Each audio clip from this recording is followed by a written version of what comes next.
Bonjour à tous et bienvenue à cette troisième conférence en ligne de la TUC. Alors aujourd'hui, nous recevons M. Stephen Harris, associé chez Haddock Recherche, qui nous présentera brièvement les résultats d'une étude toute récente sur les impacts de la COVID. Sa présentation durera environ 20 minutes et une période de questions suivra. Donc, comme à l'habitude, vous pourrez écrire vos questions au bas de la page de l'écran Zoom sous le Q&A et j'en ferai la lecture à M. Harris. Je vous présente donc sans tarder notre invité, associé de la boîte de sondage Haddock Recherche, qu'il a cofondée il y a 36 ans. M. Harris a eu la chance de travailler sur près d'une trentaine d'études dans le domaine du transport collectif. Avec plus de 80 employés et près de 2 millions d'entrevues réalisées par année, l'entreprise est un des plus importants joueurs dans le domaine de la recherche au Québec.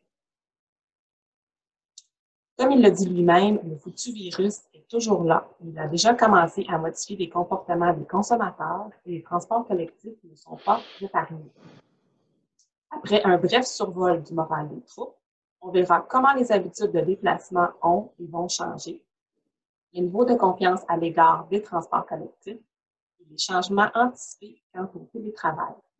Alors, M. Harris, je vous cède la parole. Merci beaucoup. Je vais me mettre en mode diaporama. Est-ce que tout est beau de votre côté? Vous voyez bien la présentation? Par un hochement de tête, oui? C'est bon. Alors, écoutez, merci Valérie. Puis, j'espère en fait que j'ai fait sourire quelques personnes avec le titre de ma présentation parce que je vais vous avouer candidement que lorsqu'on m'a demandé de venir faire une conférence pour vous, c'est celui qui m'est venu spontanément à l'esprit. On est-tu tanné d'en entendre parler du virus, mais en même temps, il faut vivre avec. Il est là, puis il va changer des choses, puis il va changer des choses pour le long terme dans bien des cas. Puis je voulais vous partager certains résultats tout récents qu'on a obtenus dans une étude. Peut-être pour se donner juste un peu de contexte, on vit une année pas comme les autres. On le sait tous, une année probablement qu'on va parler encore dans 30 ans. Ai-je besoin d'en dire plus? On a des impacts. Il va y avoir des impacts sur les comportements, les perceptions des consommateurs, puis on pense que ça va être à très long terme. Ça commence déjà, je vous dirais, avec nos clients dans le domaine, par exemple, de l'alimentation, même avec la SAQ, il y a une explosion des ventes en ligne. Dans le domaine aussi de la rénovation, quincaillerie, il y a des changements de comportement qui s'opèrent. Puis je ne vous parle même pas de ce qui se passe en loterie ou ce qui se passe aussi au niveau du tourisme, de la restauration. Donc, c'est évident que ce qu'on est en train de vivre est unique, puis qu'il va y avoir des répercussions de ça à long terme. Alors, on a fait une étude toute récente, vraiment tout début du mois d'octobre, avec la collaboration de Radio-Canada. Et le but, c'était de faire le point sur l'état d'esprit de la population, sur des enjeux, des sujets. Et on avait une section qui parlait des moyens de transport, transport collectif.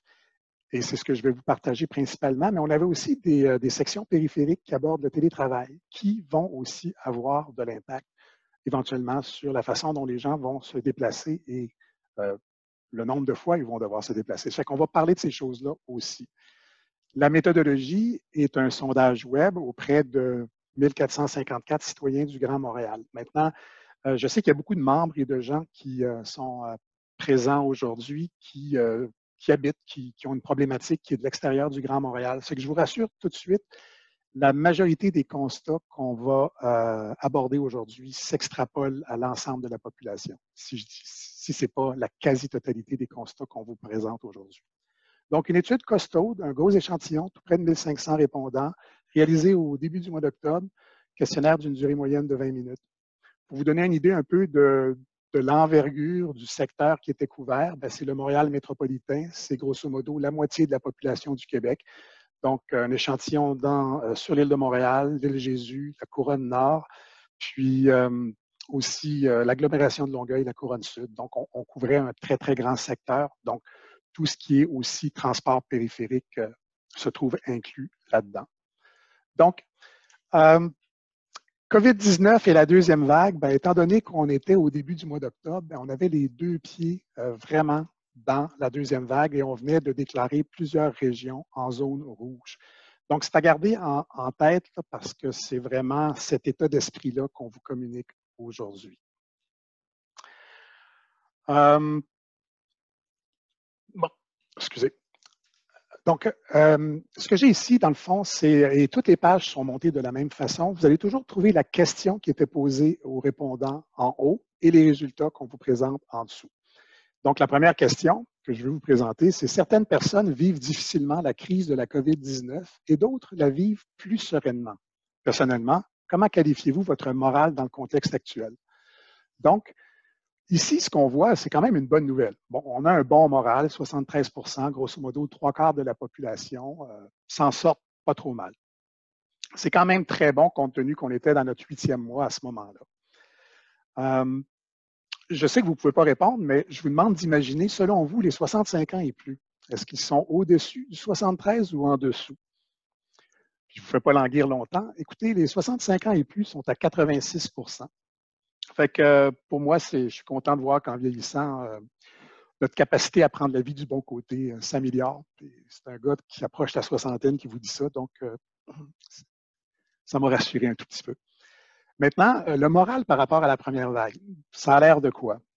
Ben, écoutez, 17%, à peu près une personne sur 6 nous a dit que le moral était meilleur. Donc, on a développé une certaine carapace. On s'y est fait, on a gardé notre job. On est quand même capable de payer l'hypothèque. Donc, pour cette portion-là de la population, ça va bien. 45% inchangé. Donc, on a, si on additionne les deux, 62% des gens qui se disent que par rapport à la première vague, ça va aussi bien ou aussi mal, mais ça va aussi bien ou sinon mieux. Et ce qui est vraiment inquiétant d'une certaine façon, c'est qu'on a 38%, 2 personnes sur 5, grosso modo, qui disent que ça va moins bien. Symptomatique d'une fatigue, d'une certaine lassitude qui s'installe. Il faut comprendre aussi qu'en octobre, on arrive dans les journées plus courtes, des journées plus froides, il y a de la neige, on a aussi toutes les contraintes sanitaires qui nous sont communiquées à tous les jours. Donc, pas surprenant, mais ça nous montre aussi que c'est pas facile ce qu'on vit. Il y a de la résilience dans la population, mais en même temps, on vit quelque chose de traumatisant comme société, puis on le vit tous ensemble, tous en même temps. Un sujet couvert dans cette étude-là, puis qui est intéressant dans une perspective de transport collectif, c'est certainement le télétravail. La première question qu'on posait aux gens, elle est toute simple, c'est avez-vous eu recours au télétravail pendant la pandémie? Ce que ça nous dit, grosso modo, c'est qu'environ la moitié ont eu recours, 53%, puis environ la moitié n'ont pas eu à le faire. Dans ceux qui ont eu recours, on voit qu'il y a deux nuances, c'est-à-dire que 45% ont dit oui, j'en fais encore, puis seulement 8% dit oui, j'en ai fait, mais je n'en fais plus. Alors, peu importe où on est au Québec, le télétravail est maintenant présent, est maintenant omniprésent. Puis, je pense qu'on a vu en quelques mois un phénomène de société qui aurait pris généralement une dizaine d'années à s'opérer. Ça nous apparaît quand même assez évident. Donc, il y a quelque chose qui s'est passé. Il y a eu un accélérateur au niveau du télétravail, puis ce graphique-là en fait un bon témoignage. Maintenant, regardons un peu vers le futur. Alors, la question, c'était si le gouvernement autorisait sans restriction le travail en présentiel. Donc, vraiment, les bureaux sont ouverts, vous pouvez venir quand vous voulez, pas de restriction, et que votre employeur vous laissait la liberté de choisir. Quel serait votre choix? Alors, travailleriez-vous tous les jours sur place, une majorité de jours sur place, une majorité de jours à domicile ou tous les jours à domicile? Et là, écoutez, on voit que une majorité de gens souhaitent rester à domicile. Ils ont goûté à ça, puis ils y sont habitués. Et maintenant, c'est pour eux une option qui est fort intéressante. Donc, seulement 44% souhaitent travailler sur place et c'est réparti vraiment également entre ceux qui veulent le faire tous les jours ou une majorité de jours sur place. Donc, bien entendu, 56%, il est possible qu'avec l'arrivée du vaccin, il est possible qu'une fois qu'on revienne à une certaine normalité, qu'il y a bien des entreprises qui disent, bon, OK, là, le party est fini, c'est le temps de rentrer au bureau. Oui, c'est possible, mais même si ce 56-là devait devenir 45, 40 ou 35%, c'est évident qu'on va vivre quelque chose de complètement différent. Alors, comme on dit, le mal ou le bien est fait. Tu sais, je pense que pour les sociétés de transport, le mal est fait. Pour la qualité de vie des gens qui travaillent de la maison puis qui ont plus à faire un déplacement qui leur prenait parfois 1 heure ou 2, ben, pour eux, le bien est fait. Mais on a ici une démonstration que le télétravail, ben, c'est en plus apprécié. Ce n'est pas juste une nécessité, on est obligé de le faire, c'est que les gens veulent que ça se poursuive. Donc, il faut s'attendre à une diminution des déplacements si autant de personnes décident de faire du télétravail. Je fais une petite parenthèse sur quelque chose qui pourrait aussi influencer les déplacements, et autant dans la grande région de Montréal, puis je pense que ça peut aussi s'appliquer dans bien des régions du Québec. C'est les intentions de quitter la ville de Montréal. Je vous explique. Au cours des prochaines années, quelle est la probabilité que vous quittiez la ville de Montréal pour vous établir en banlieue ou à la campagne? Alors, les choix étaient très simples, très, assez, peu ou pas du tout probables. C'est un résultat qui nous a jetés à terre. 42 nous disent que il y a un certain niveau de probabilité à ce qu'on quitte l'île de Montréal pour s'en aller en périphérie. Puis, c'est vraiment beaucoup. Bien entendu, c'est une intention. Puis entre une intention et la concrétisation de l'intention, c'est sûr que tout ça ne se matérialisera pas. On a, nous autres, une petite règle de pouce dans l'industrie, c'est qu'on prend grosso modo la moitié des très probables, puis environ 15 des assez probables. Puis ça nous donne la proportion réelle des gens qui vont vraiment passer à l'acte. Ça fait qu'on roule peut-être autour d'un 10, 11, 12 des gens qui pourraient déménager. Puis, ils ne veulent pas déménager n'importe quand, là. Ils veulent déménager, dans la plupart des cas, dans un avenir très rapproché. Moins de 2 ans, 49 et 3 ans ou plus, j'ai un 38 dans 3 à 5 ans. Donc, ce n'est pas quelque chose qui est très, très lointain. C'est vraiment quelque chose qu'on veut faire maintenant. Puis, je vais vous donner l'exemple. Nous, on est, on l'a mentionné en introduction, on a 80 employés ici. Depuis la mi-mars, j'ai déjà 2 employés, une qui est maintenant en permanence à Hawkesbury, ne reviendra pas au bureau si ce n'est qu'une fois par mois. Et j'en ai une autre qui est à Saint-Michel-des-Saints. Donc ça, là, c'est des changements. Les gens ont quitté la région pour pouvoir aller travailler à distance. Puis nous, on le permet, alors pourquoi s'en priver? Puis je suis certain que la plupart d'entre vous, vous avez des gens dans votre réseau qui ont des plans qui ont changé récemment par rapport à leur habitation. Donc, il y a quand même une bonne nouvelle là-dedans, c'est que la banlieue va devenir de plus en plus séduisante. Donc, ça va peut-être amener des déplacements qui vont être différents de ce qu'on vit maintenant, en tout cas d'une certaine façon, mais c'est à voir. Je passe rapidement sur la portion droite du tableau ici. Principale motivation à vouloir quitter. Bien entendu, tout en haut de la liste, on a payé moins cher, prix des logements, maisons plus abordables. C'est sûr que c'est un facteur important, mais il y a 2 éléments qui touchent aussi le télétravail. D'avoir un plus grand logement, une plus grande maison, parce que tu as petit 3,5 pour faire du télétravail, là, quand on recule notre chaise puis qu'on frappe le lit, ce n'est pas nécessairement tout à fait agréable. Puis, on a un 25 un peu plus bas avec le télétravail, pas aussi important qu'avant d'habiter près de mon lieu de travail. Donc, ici, c'est juste pour renforcer le point que on a quelque chose qui est en train de s'opérer, quelque chose qui va avoir des ramifications, non seulement sur la fréquence des déplacements, mais aussi d'où vont venir ces déplacements-là. Maintenant, est-ce que la perception et les comportements à l'égard des moyens de transport est impacté? Ben, écoutez, qu'est-ce que vous en pensez? Je vous présente ici les moyens de transport utilisés avant et pendant la crise. Et j'ai une première page qui est consacrée aux voitures.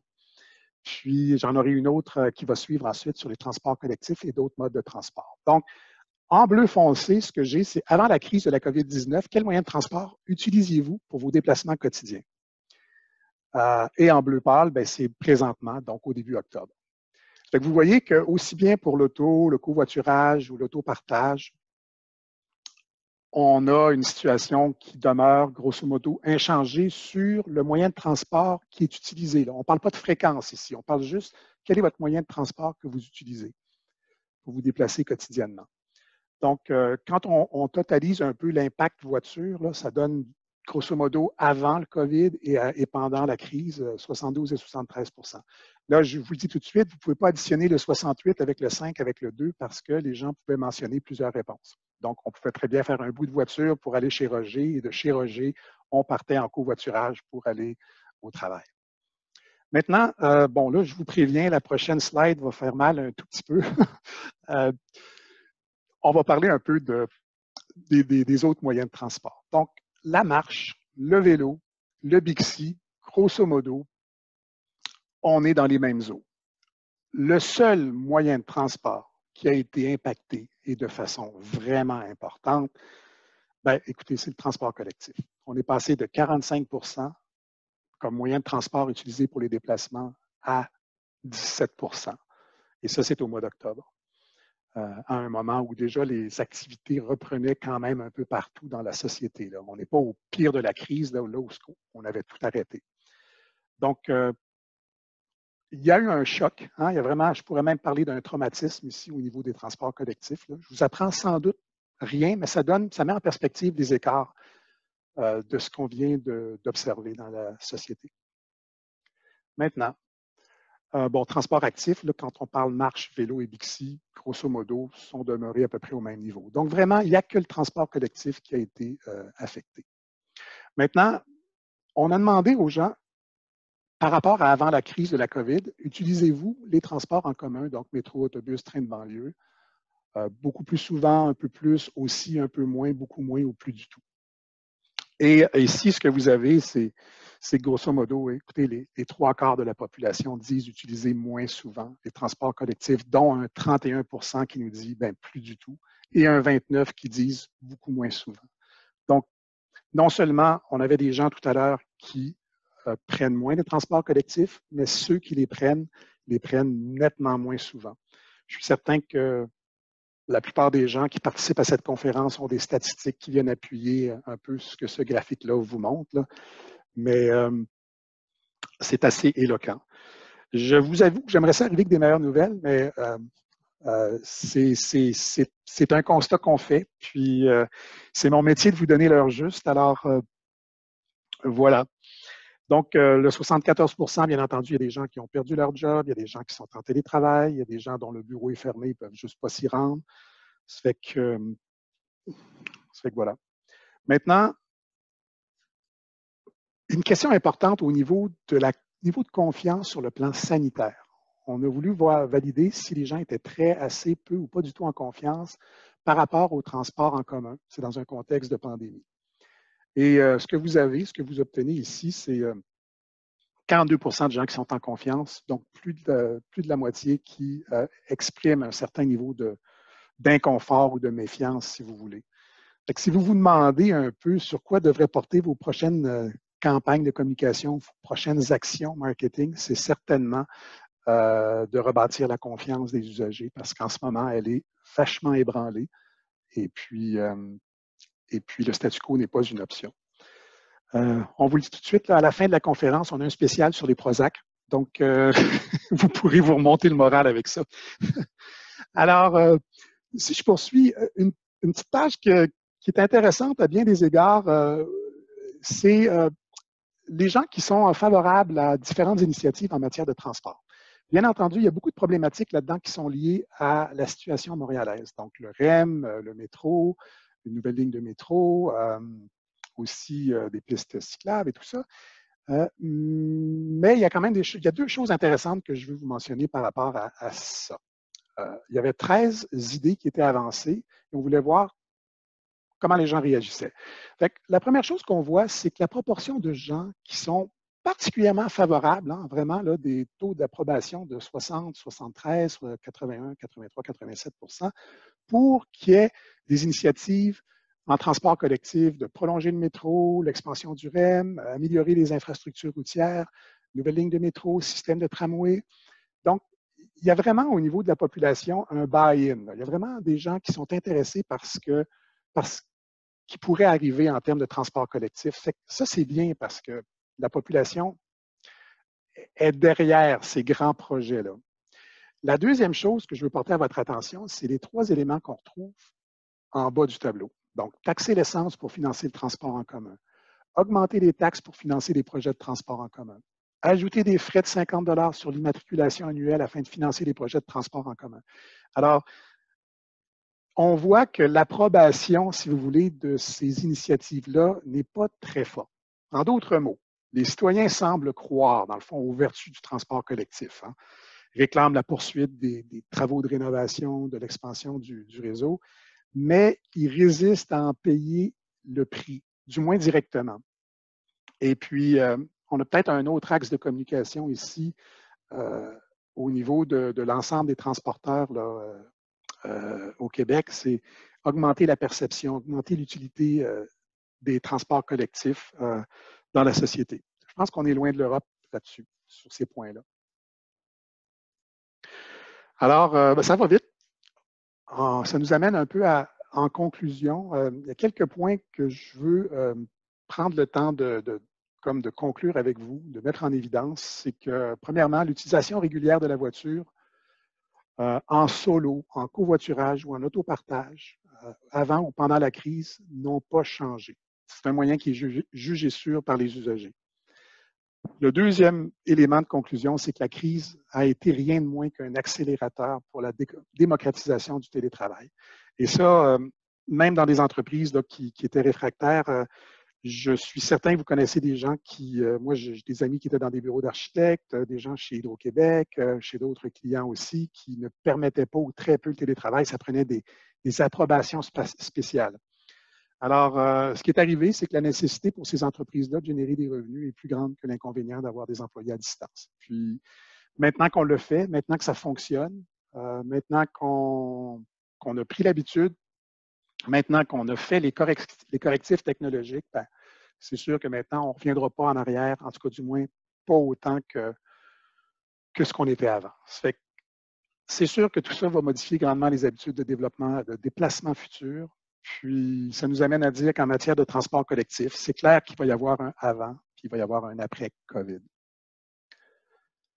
Maintenant, peut-être un des rares points qu'on peut qualifier de positif, c'est qu'en raison du recours au télétravail de façon massive, il va y avoir une augmentation des déplacements des banlieusards dans la banlieue et également en provenance des banlieues pour les gens qui vont vouloir aller chez leur employeur de façon plus occasionnelle, plus ponctuelle. Donc, il va probablement y avoir un déplacement, une certaine forme de réajustement, de rebalancement de faire des routes au niveau des autobus, par exemple, mais il va y avoir un impact, ça c'est évident. C'est un phénomène à suivre, bien entendu, hein, au cours des prochaines années. Je ne suis pas prophète, je ne peux pas prédire exactement comment tout ça va se terminer, mais c'est sûr qu'on va avoir fait des changements importants. Un autre point, peut-être, c'est que le transport collectif, ben, vous l'avez vu tantôt, on est touché de plein fouet par la crise. On est passé de 45% des moyens de transport utilisés quotidiennement à 17%. On a un enjeu de gagner la confiance des usagers. En ce moment, on ne l'a pas. Nettoyer les véhicules une fois par jour, ce ne sera pas suffisant. C'est quelque chose que je voyais récemment là, dans une des communications d'un des transporteurs. Puis, je me dis, bon, ben, une fois par jour, là, combien de fois les gens vont avoir touché à, par exemple, la pôle dans l'autobus avant que ça soit renettoyé. Fait qu'on a vraiment un enjeu ici. Là. Il y a des choses qui doivent être faites à ce niveau-là. Non seulement le transport collectif est délaissé en grand nombre, mais ceux qui l'utilisent le font de façon aussi moins fréquente. Fait que ça aussi, c'est une des grandes conclusions de notre consultation.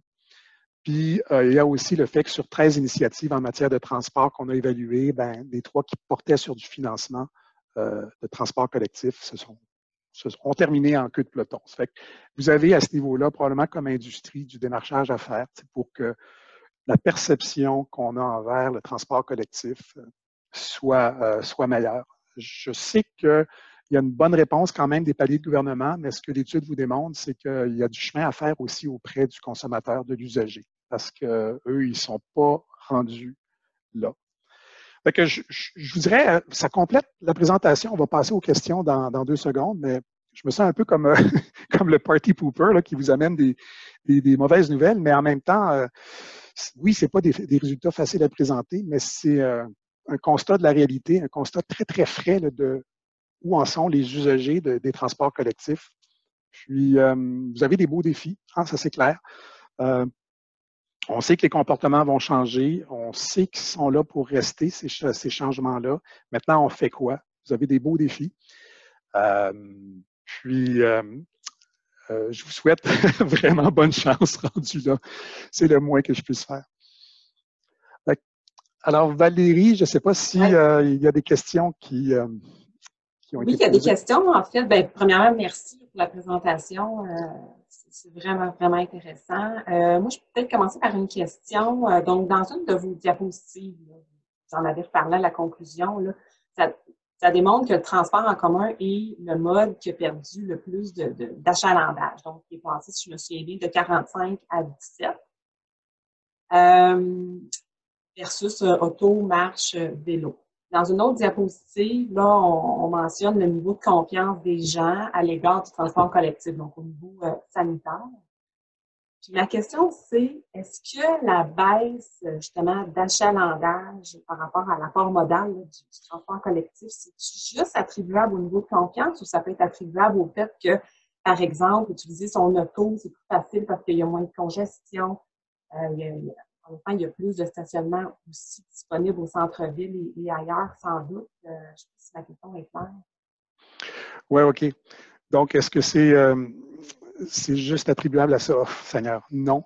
Ben, c'est clair que c'est le télétravail qui, en ce moment, a le plus gros impact. Nous, on le voit pas juste dans cette étude-ci, mais dans un paquet d'autres études où les gens vraiment ont migré, ont vraiment commencé à vivre une nouvelle réalité. Je pourrais citer ma conjointe qui détestait le télétravail durant les 2-3 premières semaines, puis qui maintenant ne reviendrait pas en arrière là-dessus. Donc, c'est sûr que c'est probablement le facteur là, le plus important. Maintenant, il y a énormément de gens aussi qui se déplacent en voiture pour compenser parce qu'ils ne font pas confiance en ce moment au transport collectif. Donc, il y a des accès qui ont été faits par les employeurs pour certains stationnements. C'est le cas de nous autres dans notre immeuble en ce moment. Étant donné qu'il n'y a plus personne qui vient travailler, ben, les stationnements étaient libres. Ça fait qu'ils ont dit, ben, pour les quelques bureaux qui sont ouverts, ben, on vous offre les places de stationnement. Donc, il y a quelque chose qui a joué là-dessus. Je ne sais pas jusqu'à quel point ça se répercute à la grandeur de l'ensemble des entreprises au Québec ou dans le Grand Montréal, là, mais c'est sûr que ça a joué. Parfait, merci. Je vais aller voir les autres questions qu'on a reçues. En fait, quelqu'un nous demande si les pourcentages de recours au télétravail dans l'avenir sont disponibles par zone couverte. Donc, par exemple, VM, j'imagine, c'est Île de Montréal versus les couronnes. Oui, en fait, c'est un phénomène qui est provincial, là, qui est même canadien. Là. Nous, le sondage, c'est sûr que la problématique, parce qu'on avait plusieurs sujets à couvrir pour la région de Montréal spécifiquement avec Radio-Canada, mais ce qu'on voit là c'est extrapolable, là, absolument. Là. On ferait la même chose dans la région de Québec, la région de Rimouski, dans ma région de Bécomo natale, on verrait les mêmes choses. Là. Beaucoup moins de gens vont se rendre au travail. Là. Fait que les pourcentages qui sont là, peut-être que ça pourrait varier de 1 ou 2 ou 3 points, mais ça va être la même réalité, la même histoire. Et bon, tantôt, on parlait de... En fait, la question serait, est-ce que vous croyez que ce serait possible de regagner la confiance des usagers envers le transport collectif? Là, tantôt, on vous avez nommé, entre autres, l'action du nettoyage quotidien. Oui. Bonne question. Je répondrai presque par un... Peux-tu répondre par oui, mais? Parce que oui, c'est sûr que le vaccin va aider énormément. Les vaccins, je devrais dire, parce qu'il va y en avoir plusieurs. Oui, aussi pour la même raison que, dans le fond, après le 11 septembre, on a continué de voyager malgré tout.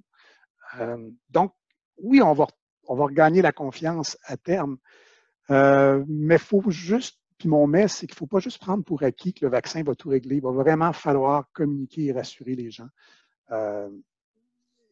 On ne peut pas juste rester les bras croisés puis se dire, ah, on a un vaccin maintenant, bien, vous pouvez revenir. Puis il va falloir quand même montrer patte blanche puis montrer que maintenant, les normes sanitaires ont augmenté. moi, je ne serais pas surpris que chez Costco, chez IGA, chez votre métro, les plexiglas qu'on a mis près des caisses vont rester après la pandémie. Là. On va avoir plein de signaux comme ça qui nous rappellent que, hey, il y a un virus qui peut arriver n'importe quand. Puis, puis on va garder ces habitudes-là. Ça va rester dans le fond de la tête du consommateur, selon moi, de l'usager. Merci. Il n'y a pas d'autres questions. Je pense que tout a été bien répondu. Donc, il y en a une autre qui vient d'apparaître. Je vais juste regarder pour être certaine. Donc, par curiosité, avez-vous noté une différence entre les francophones et les non-francophones dans leur volonté de quitter l'île de Montréal? Je n'ai pas les données sous la main. On a cette réponse-là. Je pourrais à la limite vous la communiquer. Puis, mais généralement, là, à peu près tout ce que je vous ai dit aujourd'hui se reflétait dans toutes les couches de la société. Alors, peu importe votre profil socio-démo, haut revenu, bas revenu, scolarité élevée ou non, col bleu, col blanc, à part l'exemple que je vous ai donné pour les 65 ans et plus, là, qui était plus zen que les plus jeunes, là, les écarts étaient très mineurs. Donc, je vais quand même vous revenir avec la réponse, là, mais mon feeling, c'est qu'il n'y avait pas d'écart ou s'il y en avait, il était très peu. Il n'y a pas d'autres questions. Donc, tout le monde va appeler son psychologue cet après-midi, c'est ça? En même temps, c'est un portrait juste. Je pense que c'est intéressant d'avoir cette étude-là aussi. Donc, merci encore une fois, Stéphane Harris, et merci aussi à tout le monde pour votre participation aujourd'hui. Donc, notre prochain rendez-vous sera vendredi prochain à 11h30, alors que Sébastien Lapointe, chef de l'architecture et de la sécurité de l'information à la SCM, sera parmi nous pour parler de la cyberattaque qu'ils ont vécue récemment. Donc, consultez notre site Internet au www.atuc.com pour les détails au sujet de nos conférences et pour les revisionner également. Merci encore et bonne journée à tous. Merci encore, Stéphane. Au revoir. Au revoir tout le monde.